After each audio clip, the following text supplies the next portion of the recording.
presidido por la juventud de México de aquella época. También fue un movimiento de todo el pueblo, de los trabajadores, de las mujeres, de los hombres, de todas las edades. Y este movimiento se manifestó con mucha fuerza por las graves injusticias que desde entonces, desde muchos años antes, se venían manifestando y desde luego se siguen manifestando.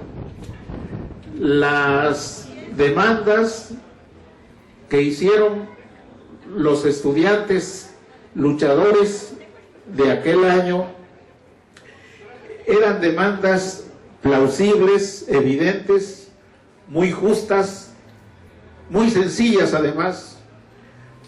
Sin embargo, sorprendentemente, paradójicamente, el régimen en aquella época, como lo sigue siendo hasta la fecha, estaba lleno de soberbia y de una ineptitud absoluta para atender las demandas de los jóvenes y del pueblo.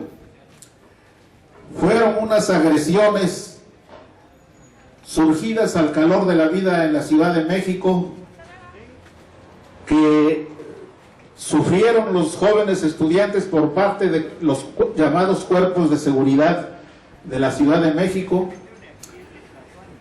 y esa fue la chispa que encendió el gran movimiento.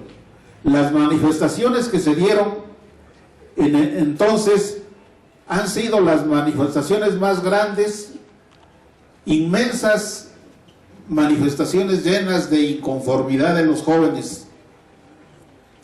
Pero el sistema político mexicano no tuvo capacidad de resolver esas demandas y se cerró. Este señor que presidía el gobierno federal en aquella época, Gustavo Díaz Ordaz, está perfilado como uno de los individuos más testarudos que ha ocupado la presidencia de la República, indigno de ocupar ese alto cargo. Y solamente se explica por la testarudez de todo el equipo gobernante. Las manifestaciones de inconformidad a partir de entonces y que expresan los jóvenes en México siguen siendo grandes. El régimen no atiende las demandas de los jóvenes ni del pueblo. Al contrario, como todos sabemos, esas reformas estructurales que ha implementado el gobierno federal desde hace varios sexenios son totalmente contrarias a los anhelos populares. Por eso es que las banderas de los jóvenes compañeros de Oaxaca, de Michoacán, del estado de Guerrero, de la Ciudad de México y de todo el país siguen vigentes y siguen insatisfechas con este cambio que acaba de manifestarse en México. Todos los sectores del país tienen que estar pendientes y seguir presionando para que se cumplan los anhelos de la juventud y del pueblo. Estamos viendo que hace pocos días, se implementó ya una medida para bajar los sueldos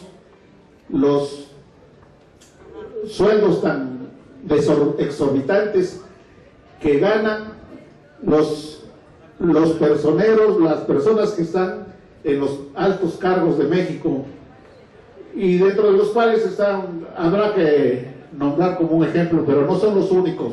Es un problema muy grave y ya se estableció en la ley que esos sueldos se tienen que bajar y no pueden rebasar al 50% de lo que ganará el presidente de México.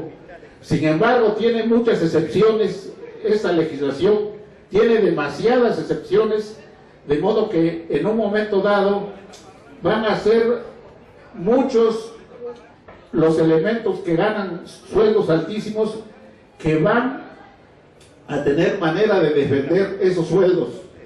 Y en ese aspecto esa ley es deficiente y no cumple con los anhelos populares de que ningún funcionario público gane más que el presidente de la República.